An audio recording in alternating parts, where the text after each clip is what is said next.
أعوذ بالله من الشيطان الرجيم بسم الله الرحمن الرحيم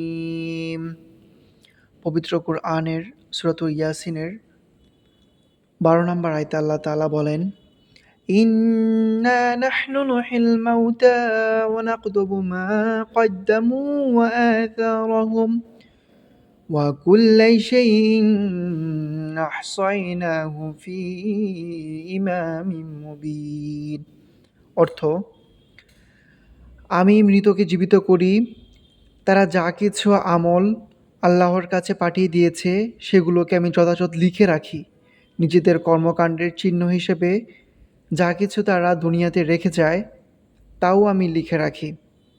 প্রতিটি জিনিসকে আমি একটি সুস্পষ্ট কিতাবে গুণে গুণে জমা করে রেখেছি।